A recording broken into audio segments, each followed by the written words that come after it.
कितनी रुकूमात बकायात हैं, क्या इससे पहले जो है नोटिस दी गई थी?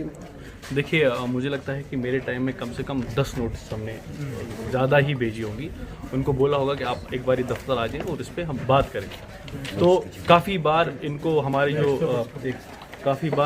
जो ये म्यूनसिपैलिटी के जो टैक्स डिपार्टमेंट है उनने लेटर निकाली, नोट्स निकाली, उसके बाद भी वो नहीं है। और एक डायरेक्शन ऑफिस से भी हमें एक कम्युनिकेशन आई है कि ये जो आपकी रेंट जितनी पेंडिंग है उसको आप वसूल करें। और जिसको ज़्यादा है, मतलब आप देखें इस कांग्रेस दफ्तर को यहाँ पे 9 लाख रुपए, it's a very huge amount. जो 9 लाख रुपए इनको अभी तक इन्होंने भरे नहीं हैं। तो अगर ये 9 लाख रुपए हमारे पास होता तो कम से कम कहीं पे हम छोटा मोटा कोई काम कर पाते।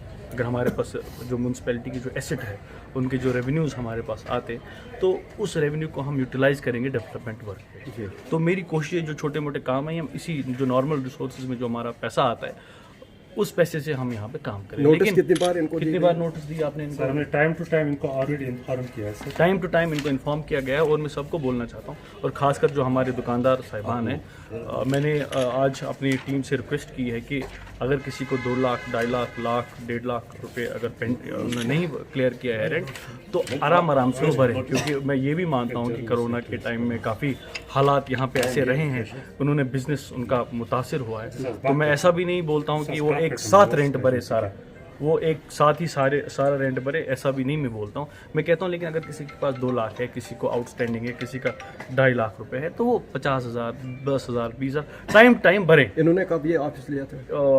1968 में ऑलमोस्ट। अब मुझे लगता है शायद वहाँ से लेके अभी तक रेंट, तो तब से लेकर अभी तक कोई रेंट नहीं भरा? मुझे नहीं लगता कोई रेंट बकाया है, ये भरा है। रेंट कितना है मंथली इनका? ईयरली है 600 रुपीज़। ईयरली 600 रुपीज़ है। आप देखिए तो आज के डेट पे भी 600 रुपीज़ ये पर स्क्वायर फीट, बिल्कुल। अच्छा। अभी हम रिवाइज करेंगे ये जो हमारे जो रेट्स हैं उस पर भी हम बात करेंगे। लेकिन खासतौर में आपके वसादत से हमारे जो दुकानदार साहिबान हैं जिनको जो म्यूनसिपैलिटी की जो जिनको दुकानें हैं, अगर आपका आउटस्टैंडिंग है 5 लाख, 3 लाख, 4 आप थोड़ा थोड़ा भरें। मैं उन पर भी जुल्म नहीं करेंगे, हम उनको नहीं बोलेंगे एक साथ पैसा भरें।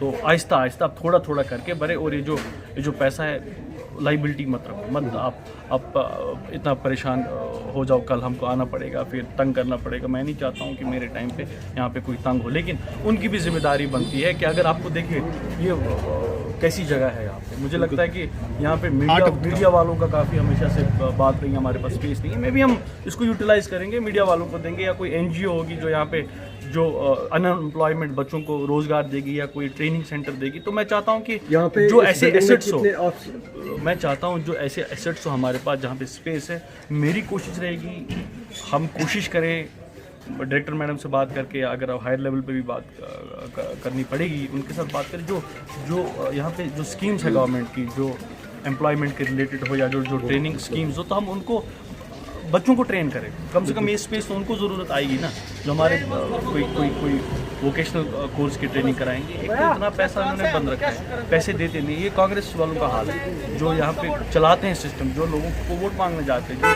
जिनका लीडरशिप रोल। अगर आप लीडरशिप रोल में हैं तो आपको ये चीज़ें नहीं करनी चाहिए। आपको जो पैसा है, जो गवर्नमेंट की रेंट है, वो देना चाहिए। तो आसिफ साहब, इस तरह की कई सारी बिल्डिंगें और दुकानें हैं जिनकी रेंट ज्यादा बकायात है, अब उनके खिलाफ क्या कार्रवाई करनी चाहिए? मैंने ऑलरेडी बोला है कि जिनकी रेंट आउटस्टैंडिंग, जिनको ज़्यादा पैसा, उनको थोड़ा थोड़ा भरना चाहिए। हमको इतना मजबूर मत करें, हमें एक्शन लेना पड़े। मैं ये भी बोलता हूँ कि यहाँ पे जो कोरोना की वजह से और उससे पहले भी हालात साजगार नहीं थे, उनका बिजनेस ठप हो गया है। तो लेकिन मैं उनसे अपील करता हूँ आप थोड़ा थोड़ा रेंट भरें। और किसी का 2 लाख ये आउटस्टैंडिंग है, वो 30,000 भरे, अभी 30,000 एक महीने में भरे। तो हम प्लान कर रहे हैं और मैंने अपनी टीम को ये डायरेक्शन दी है कि शाम तक मुझे सारा लिस्ट आप दे दें। ये इस दफ्तर का सील करने का रीज़न ये है कि मेरे होते हुए मैंने खुद देखा, इनको काफ़ी बार नोटिस चली गई, इनको कम्युनिकेशन किया गया, लेकिन ये तब भी नहीं आए, ये टस से मस नहीं हुए। हमें ये जो पैसा है गवर्नमेंट की तरफ देना है। मुझे लगता है शायद इन्होंने यहाँ पे काफ़ी लोगों ने ऐसा समझ के रखा है जो पावर में थे इससे पहले, चाहे किसी भी पार्टी से हो, शायद ये हमारी वी ओन दिस प्रॉपर्टी, हमारी है, हमें कौन पूछेगा। अकाउंटेबिलिटी नहीं थी, कोई सवाल नहीं करता था पॉलिटिशियंस से, तो ऐसा नहीं चलेगा। शुक्रिया, थैंक यू।